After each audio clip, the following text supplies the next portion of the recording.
요즘에 우리가 큐티 본문으로 누가복음을 묵상하고 있습니다. 혹시 우리 성도님들은 어떤 본문이 좀 기억에 남으셨는지요? 이렇게 말씀을 이렇게 묵상하다 보면 어떤 본문들이 이렇게 남을 때가 있습니다. 혹시 성도님들 그러실 때가 있으십니까? 그냥 이렇게 묵상하고 넘어가는 것이 아니라 그 본문이 계속 남는 거예요.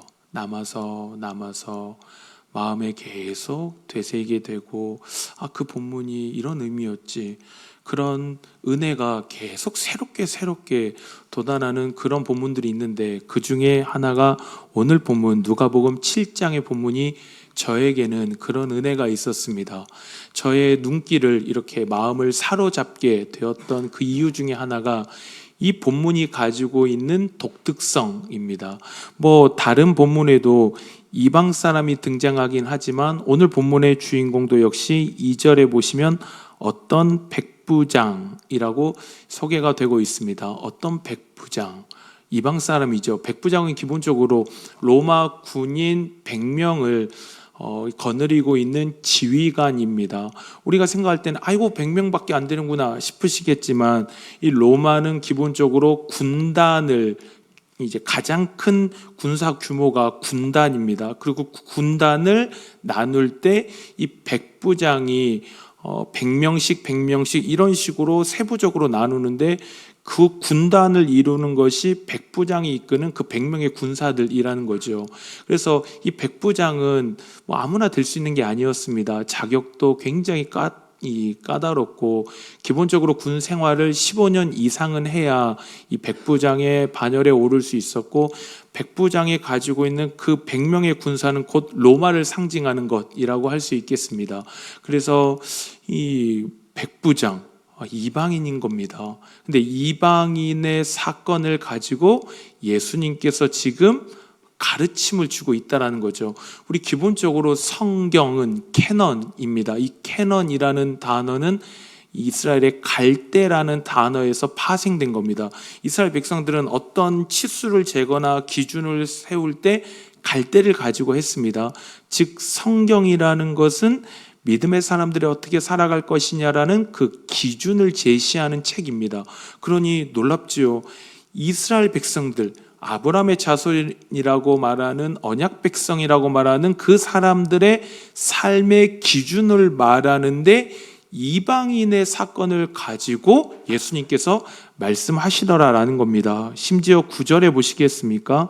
오늘 본문 9절 말씀을 보시면 예수께서 들으시고 그를 놀랍게 여겨 돌이키사 따르는 무리에게 이르시되 내가 너희에게 이르노니 이스라엘 중에서도 이만한 믿음은 만나보지 못하였노라 라고 그렇게 말씀하고 있습니다. 그러니 이스라엘 백성들이 들을 때 굉장히 자존심 상하는 말씀이지 않겠습니까? 내가 온 이스라엘을 다 봤는데 이만한 사람이 없더라. 내가 이만한 믿음을 가진 사람을 본 적이 없어. 만난 적이 없어. 온 이스라엘을 다 봐도 이만한 사람이 없어. 심지어 1절에 보시면 이 사건이 일어난 건 가버나움입니다. 가버나움은 예수님의 사역의 핵심 지역 중에, 예수님이 사역을 하실 때 가장 많은 기적과 이사와 시간을 할애하신 장소. 그러니 그런 많은 이적들을 일으키고 많은 사건들을 일으키시고 말씀들도 많이 하셨는데, 그 모든 걸 다 통틀어도 이만한 믿음을 가진 자를 내가 만난 적이 없다라고 예수님께서 말씀하신 겁니다. 그러니 참 모르겠습니다. 어땠을까요? 이스라엘 백성들이 느끼기에는 이방인이고 거기에 로마 백부장입니다. 이스라엘의 입장에서는 하나도 유쾌하지 않을, 오히려 이스라엘에서 독립운동이 일어나면 그것을 진압하는 것이 이 로마 군사들이지 않겠습니까? 그러니 이스라엘 백성들 입장에서 볼 땐 정말 눈에 가시 같은 사람들이 이 백부장과 같은 사람들인데, 예수님께서는 오늘 이방인의 사건을 가지고 믿음의 백성들이 어떻게 살아갈 것이냐를 알려주시면서 동시에 이 사람을 가리켜 평가하기를 내가 이만한 믿음을 가진 사람을 만나 본 적이 없다라고 그렇게 말씀하신 겁니다. 너무 부러웠습니다. 우리 성도님들은 어떠십니까? 예수님이 보실 때 평가하시지 않으시겠습니까? 예수님 다 보고 계시잖아요. 근데 예수님 보실 때 우와, 너는 진짜 내가 온 이스라엘을 다 봐도, 온 죽전을 다 봐도, 이 용인을 다 봐도 너 같은 믿음을 가지는 자를 본 적이 없다 라는 평가를 들을 수 있으면 참 얼마나 좋을까요? 예수님이 저를 보시고 그런 말씀을 해주실 수 있으면 얼마나 좋을까. 본문을 읽으면서 그랬습니다. 그런 상상 한 번씩 하십니까? 저를 보시고 아이고야 어쩌다 너 이렇게 된 거냐가 아니라 너무 잘하고 있구나, 너무 잘하고 있구나, 이렇게 평가하실 수 있는 사람이 되면 얼마나 좋을까. 그래서 오늘 본문을 통해서 우리 함께 살펴보고자 하는 것이 이방인의 어떤 모습이었길래, 그리고 예수님이 어떤 모습을 보시고 온 이스라엘을 다 봐도 너 같은 자가 없다라고 평가하셨는지 우리 잠깐 본문을 통해서 그 은혜를 살펴보고, 또 동시에 그 은혜를 사모했으면 좋겠습니다. 그 은혜를 사모해서 나도 역시 예수 그리스도께서 보실 때 내 귀한 사람이라는 그런 평가를 받을 수 있는 그 은혜를 경험하는 주의 말씀의 시간이 되기를 주님의 이름으로 소망합니다. 먼저 우리 본문에서 예수님께서 이토록 칭찬하신 이 백부장의 모습을 본다면 먼저 2절을 한번 보시겠습니까? 2절을 보시면 이렇게 말씀하고 있습니다. 어떤 백부장의 사랑하는 종이 병들어 죽게 되었더니, 그러니 백부장에게 종이 있는데 병들어 죽게 된 것입니다. 그래서 3절, 예수의 소문을 듣고 유대인의 장로 몇 사람을 예수께 보내어서 종을 구해 주시기를 청한지라. 그러니까 예수님께서 칭찬하신 믿음을 가진 이 백부장에게 보여지는 첫 번째 모습이라고 한다면 종을 가리켜 사랑하는 종이라고 표현하고 있습니다. 거기에 그 종이 죽게 되어서 유대인의 장로들에게 부탁해서 예수님께 내 종을 살려달라고 그렇게 부탁을 하는 거죠. 이 시대는 AD 1세기 때입니다. 로마는 철저하게 계급화되어 있던 시대, 사회 계층이 위에부터 아래까지 피라미드 형식으로 철저하게 계급화되어져 있습니다. 그래서 그 최하층에 속한 사람은 어느 누구도 사람의 존엄성을 인정하지 않던 그 시대의 백부장입니다. 백부장인데 종을 표현할 때 그냥 종이 아니라 인간의 존엄성에 하나도 가치를 인정받지 못하던 그 종을 가리켜 앞에 수식어를 붙이는데 사랑하는 종이다. 그러니 딱 봐도 알겠죠. 느낌이 오시지 않습니까? 이 사람이 종을 대할 때 어떻게 대했을까요? 함부로 안 대했을 것 같습니다. 표현할 때 와, 내 사랑하는 종, 이런 사람이 어디 있겠어요? 우리 조선시대만 해도 이렇지 않죠. 그러니 더 고대입니다.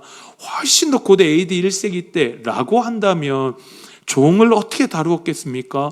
노예를 팔고 사던 시대인데 그 종을 가리켜 사랑하는 종이다. 그리고 그 종이 죽게 되었는데 주인이 움직이고 있는 거예요.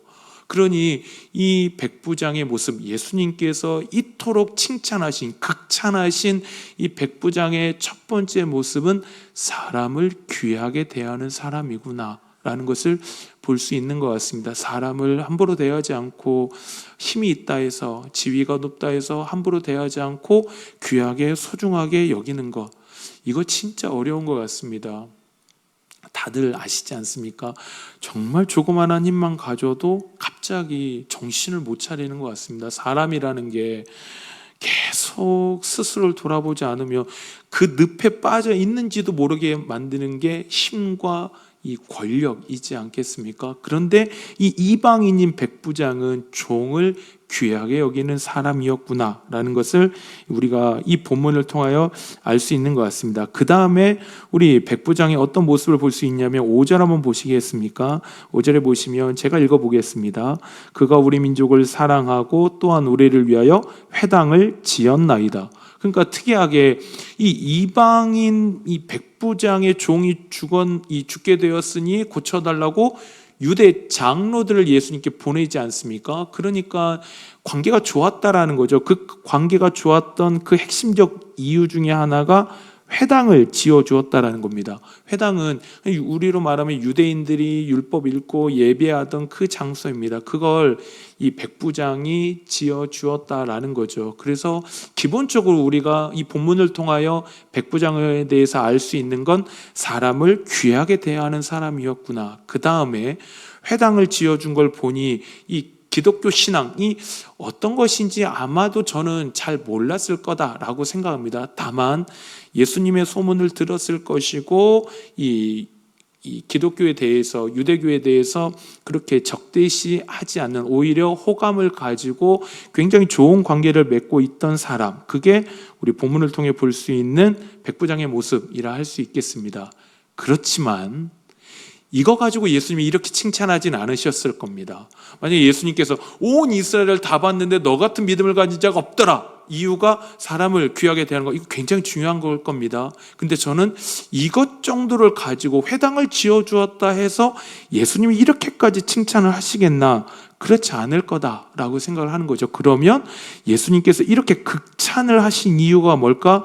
저는 그게 6절, 7절, 8절에 이유가 등장한다라고 생각합니다. 한번 본문을 보시겠습니까? 우리 6절과 7절을 시작하면 같이 읽어보면 좋겠습니다. 시작. 예수께서 함께 가실새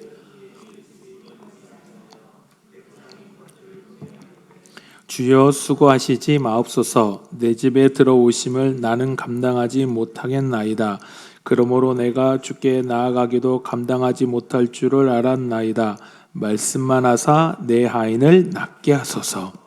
아멘. 6절에 보시면 예수께서 함께 가시고 있는데 그 집이 멀지 않는데 백부장이 벗들을 보냅니다. 그러면서 말하기를 주여라고 말합니다.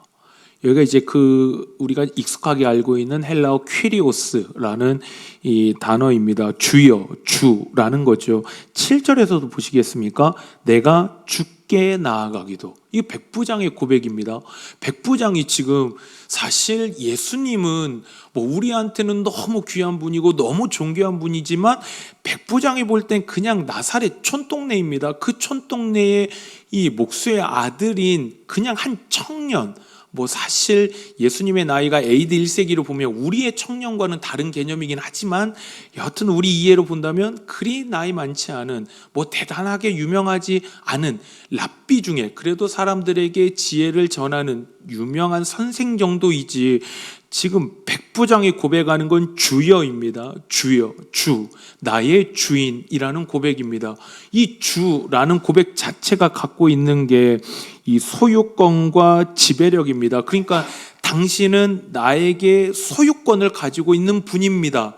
당신은 나의 모든 것을 지배할 수 있는 지배권을 가지고 있는 분입니다. 라는 고백이 주라는 고백입니다. 그걸 지금 이 백부장이 예수님께 고백을 하고 있다라는 거죠. 사실 사회적 위치나 보나 힘으로 보나 누가 더 높겠습니까?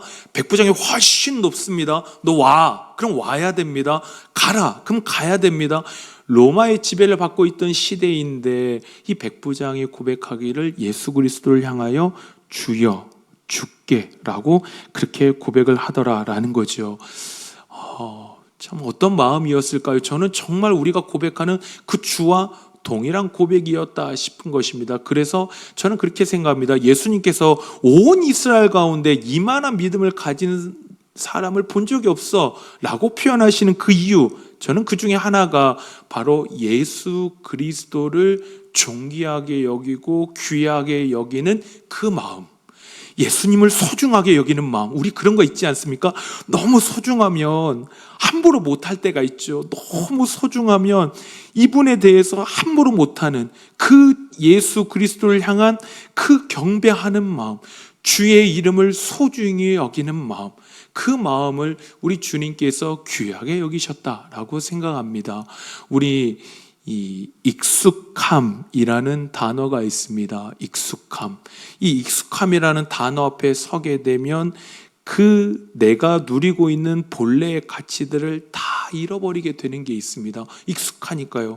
우리한테는 예수 그리스도, 그분이 우리의 주가 되시고 우리의 주인이 되시고 우리의 생명의 주인이 되시고 우리 구원의 주가 되시고 내 모든 것의 주인이 되십니다라는 고백, 이게 우리는 너무 익숙합니다. 사실 이스라엘도 그렇지 않았겠습니까? 이스라엘도 난 아브라함의 언약의 자손이다. 내가 지금 하나님 알아온 지가 1, 2년이 아니야. 몇천 년이야. 우리가 아브라함부터 그 역사를 가지고 왔어. 라는 그 전통 아래에서 익숙함, 그 익숙함을 통해서 예수 그리스도가 앞에 계심에도 불구하고 그분을 향한 그 귀한 고백은 없고 그 예수 그리스도의 이름을 함부로 또 가치 없게 여기는 그 모습들이 있지 않나 싶은 것입니다. 그러면서 이 말씀을 묵상하며 저를 좀 돌아보았습니다. 나는 요즘에 어떤가? 예수 그리스도를 향한 이 고백이, 그 주님을, 나의 주를 고백하면서 내 마음에 그 감동이 있는가? 그 예수 그리스도를 묵상할 때, 그 예수 그리스도를 고백할 때 내 안에 그 소중함이 있는가? 오 주님, 그 주님을 향한 그 마음의 고백이 정말 백부장과 같이, 자기는 오히려 사회적 지위가 훨씬 높지만 그 주의 이름을, 당신이 나의 주인이시고 나의 모든 것의 소유권을 갖고 계신, 지배권을 가지고 계신 귀한 분, 존귀한 분이라는 고백이 내 안에 있는가라는 생각을 하게 되었습니다. 우리 신앙생활 하다 보면 어느 누가 일부러 그렇게 하는 사람이 있겠습니까? 그렇죠. 사실 어느 누구도 그렇게 하려고 하는 사람이 없어요. 근데 그 익숙함이라는 단어가 우리도 모르게 거기로 그 고백의 가치를 잃어버리게 만든다라는 거죠. 그래서 계속 생각을 해보았습니다. 어떻게 이 백부장은 이 고백을 할 수 있었을까?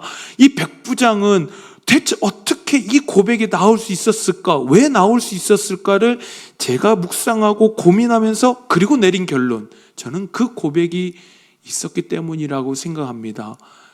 감히 내가 은혜를 구합니다. 은혜를 받을 만한 자격이 전혀 없는 제가 감히 주께 은혜를 구합니다 라는 그 고백. 이 백부장은 그랬겠죠. 난 아브라함의 혈통도 아닌데, 난 이스라엘 백성도 아닌데 제가 감히 예수 그리스도를 향하여 은혜를 구합니다.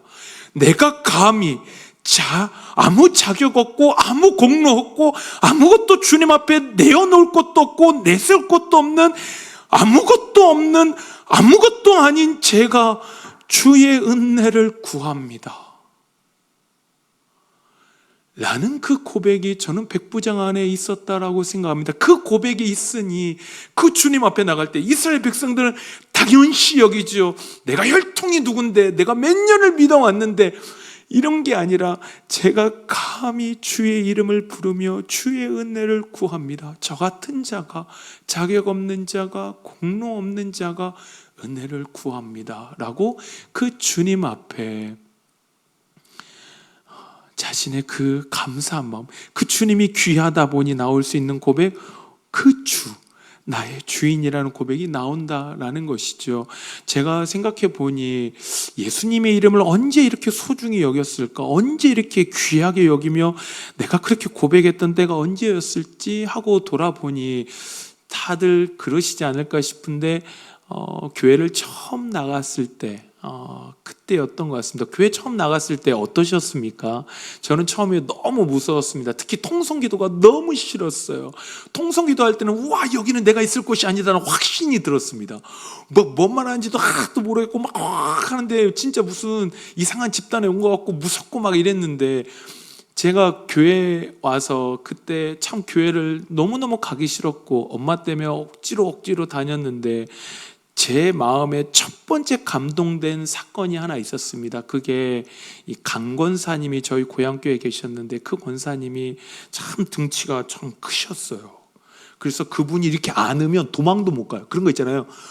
이렇게 어디에 이렇게 파묻혀버리는 느낌 있지 않습니까? 체격이 좀 좋으시다 보니까 도망가려면 우와! 그래가지고 이제 품 안에 팍 안으십니다. 그리고 제가 아직도 기억 남는 게, 저를 위해서 기도해 주시는데, 제가 초등학교 6학년 때부터 여드름이 났어요. 여드름 안 나보신 분들은 무슨 느낌인지 모르시죠? 여드름이 이마부터 나가지고, 고등학교 때는 제가 여드름 3대 대마왕 중에 한 명이었거든요. 피부가 안 보일 정도의 여드름이 꽉 얼굴에 가득했었던 적이 있습니다. 초등학교 6학년 때부터 이미 여드름이 나니까 저도 제 얼굴을 만지기가 싫어요. 그런데 그 강권사님이 도망가는 처럼 일로와 하고 팍 안으시면 그 피부에 여드름 난 거 저도 만지기 싫은데 그걸 다 만지세요. 만지면서 이쁜 아들, 하나님의 귀한 아들, 맨날 표현이 똑같으셨어요. 이쁜 아들. 우리 엄마 말고는 들어보기 힘든 표현입니다. 저를 향해서 이쁜 아들, 하나님의 귀한 아들 이러면서 기도해 주시는데 그 기도가 있지 않습니까? 그 기도가 저희 엄마가 아닌데 저를 위해서 정말 진심으로 기도해 주시는 거예요. 그냥 형식적으로 기도해 주시는 것이 아니라 제가 학교에 가서도 뭐 선생님들이 저를 보고 와 미래가 귀하게 기대되는 아이 이런 표현 거의 들어본 적이 없습니다. 저희 어머님 외에는 사실 그런 표현을 자녀인 제가 들어본 적이 없는데 그 권사님은 그러면서 저의 얼굴, 그 여드름난 얼굴을 만지시면서도 이쁜 아들, 하나님의 아들 그러면서 나중에 하나님 귀한 아들이 되게 하시고 하나님의 영광 위에 쓰임받게 하시고, 여기서 아멘이 하나도 안 나오시지만 그때 저를 데리고 막 그렇게 기도해 주는데 그게 있잖아요. 어린 나이인데도 정말 큰 충격이었습니다. 우리 가족이 아닌데 어떻게 나를 위해서 이렇게 기도해 줄 수 있지? 그때 진짜 와 주님 믿는 건 이런 거구나, 와 예수님 믿으면 저렇게 사는 건가, 어린 나이에 막 깊이 있게 뭐 생각하고 고찰한 건 아니지만 그냥 우와 예수님 믿는 분들은 진짜 다르구나. 근데 제가 그 기억이 딱 떠오르면서 요즘에 저의 모습이 좀 떠올랐습니다. 요즘에 어떤 분이 저를 보고 아유 목사님 요새 피곤해 보이세요, 기도해 드릴게요 했을 때 이거 정말 값지고 귀한 거잖아요. 내가 가족도 아니고 식구도 아닌데 누군가 나를 위해서 염려해주고 기도해주고 관심 가져주시고 눈물로 나를 위해 중보해 준다는 거 진짜 감동적인 것인데 그 익숙함이라는 단어가 어쩌면 그 아름다운 고백과 가치들을 다 잃어버린 것이 아닌가. 내가 감히 누구를 향하여 중보기도를 받을 만한 자격이 없는데, 예수 그리스도의 이름으로 축복을 받을 만한 자격이 없는데 어느 순간 그 모든 게 당연해지고 그 모든 것에 감동이라기보다는 이제 내가 이 정도면 내가 받을 만하지 라는 그 고백이 어쩌면 내 안에 있는 것이 아닌가라는 그런 생각을 하게 되었습니다. 이 백부장은 그랬겠죠. 내가 감히 은혜를 구할 수는 없지만 주여 나에게 은혜를 베풀어 달라고, 나 같은 존재이지만 주님께 감히 은혜를 구합니다라는 그 고백이 있었기에 저는 그 주님의 이름을 소중히 여기는 건 내가 얼마나 은혜를 받을 만한 자격이 없는 자인가를 분명하게 깨닫고 잊지 않고 기억하는 사람은 저는 그 주의 이름을 귀하게 여기고 소중하게 여기고 그렇게 정말 나의 삶의 주인으로 고백하며 살아간다라고 생각합니다. 우리 성도님들 소망하기는 저나 우리 모든 성도님들의 삶이 주님 뵙는 그날까지 익숙함으로 인하여 그 아름다운 가치들을 잃어버리는 것이 아니라 내가 얼마나 은혜를 받을 자격이 없는 자인지를 우리 기억하고 또 기억해서 주의 이름을 귀하게 여기고 주님의 그 은혜를 구하며 그렇게 백부장과 같이 살아가시는 우리 모든 성도님들 되시기를 주님의 이름으로 축원합니다.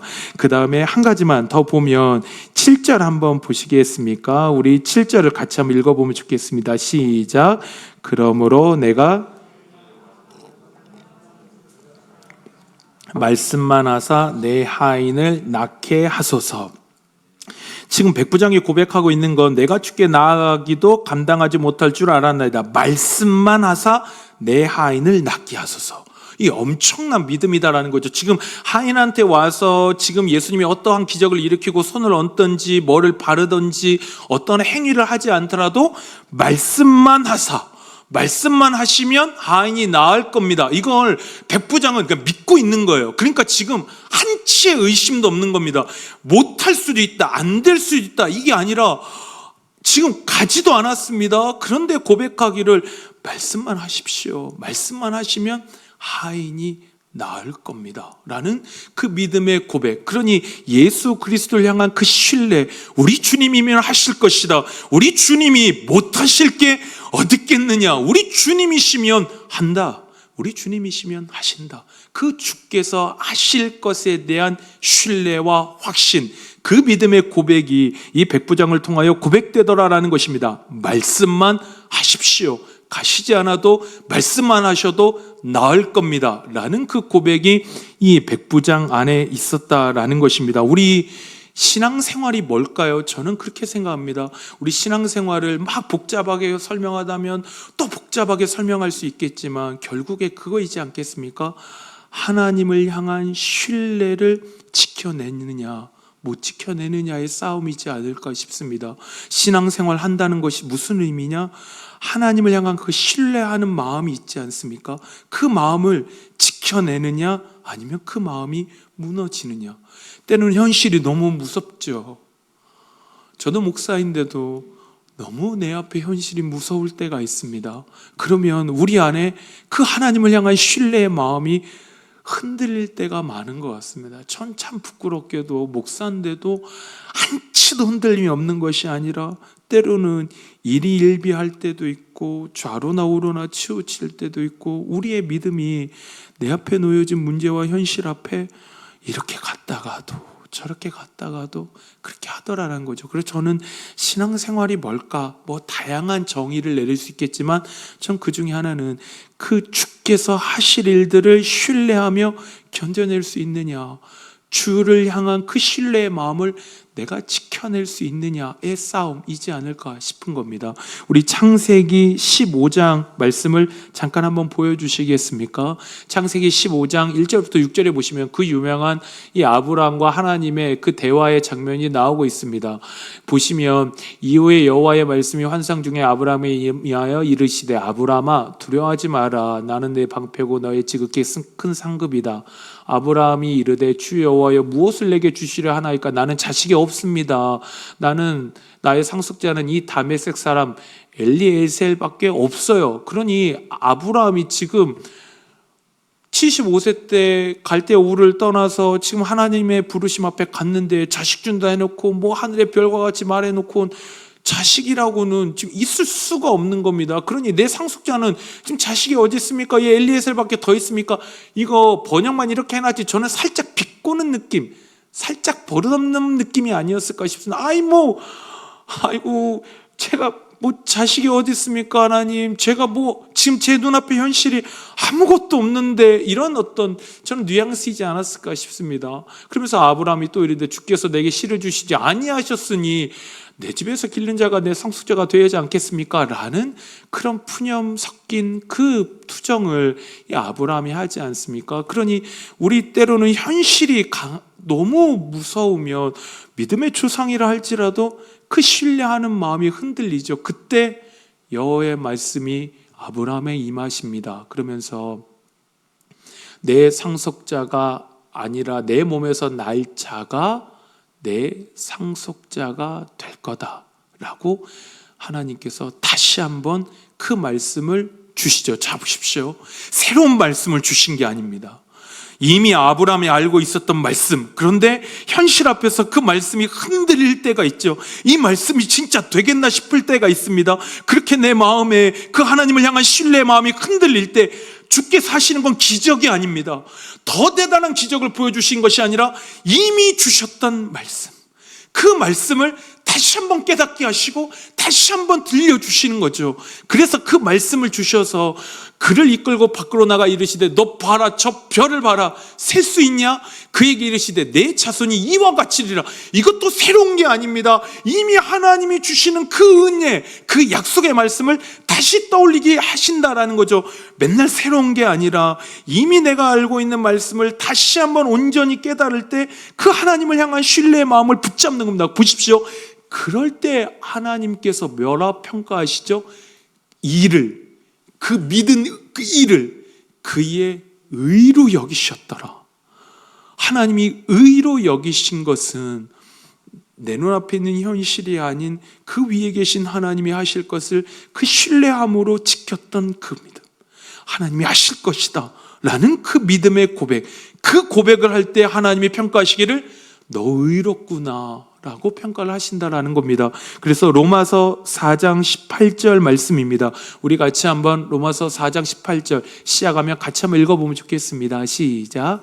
아브라함이 바랄 수 없는 중에 바라고 믿었으니 이는 내 후손이 이가 되리라 하신 말씀대로 많은 민족의 조상이 되게 하려 하심이니라. 아브라함이 뭐 할 수 없는 중에요? 바랄 수 없는 중에 바라고 어떻게 했대요? 믿었대요. 수 없는 현실이었습니다. 근데 바랬대요. 그리고 믿었대요. 주께서 하실 것이다 라는. 우리 하나님은 하실 겁니다. 우리 하나님이 약속하신 것들, 말씀하신 것들, 나에게 깨닫게 하신 것들, 반드시 하나님은 하나님의 때에 이루실 것입니다. 그 하나님이 하실 것이다 라는 고백, 이 백부장의 고백이 우리 모두의 고백이 되기를 주님의 이름으로 축원합니다. 우리 꼭 기억하시면 좋겠습니다. 예수님께서 칭찬하신 거 지금 보십시오. 극찬입니다. 온 이스라엘 중에 너 같은 믿음을 가진 자가 없어. 그러면 이게 대단한 것 같을 것 같지 않으십니까? 엄청난 믿음을 가진 사람이겠구나, 뭔가 우리와는 본질적으로 다른 초월적인 믿음을 가진 것 같겠구나 싶은데 그렇지 않은 겁니다. 내가 얼마나 보잘것없고 감히 은혜를 구할 수 없는 존재인가를 아는 것, 그리고 우리 하나님께서 말씀대로 하실 것이라는 그 신뢰, 그 믿음을 지켜나갈 때 우리 예수님 말씀하십니다. 온 이스라엘 중에서 너 같은 자를 본 적이 없다. 그래서 우리는 그 주님의 칭찬을 받는 건 대단한 역사를 이루었기 때문이 아니라 이 믿음의 본질적인 작게 보이지만 그 가장 강력한 힘을 가진 그 믿음의 본질, 그 믿음의 본질을 지킬 때 우리 주님은 칭찬하십니다. 우리 성도님들, 갈수록 시대가 어려워지는 것 같습니다. 이럴 때일수록 내가 오히려 연약함을 알고 주의 은혜를 구하며 나의 주인이신 주여 나를 불쌍히 여겨달라고 기도하며, 또한 주께서 반드시 주의 때에 하실 것을 믿습니다 라는 이 고백 붙잡으셔서 이 시대에 하나님의 은혜를 누리고 백부장과 같이 주께 칭찬받는 그 믿음의 삶을 살아가시는 우리 모든 성도님들 되시기를 주님의 이름으로 축원합니다. 우리 함께 찬양하실까요? 예수 사랑합니다 라는 찬양입니다.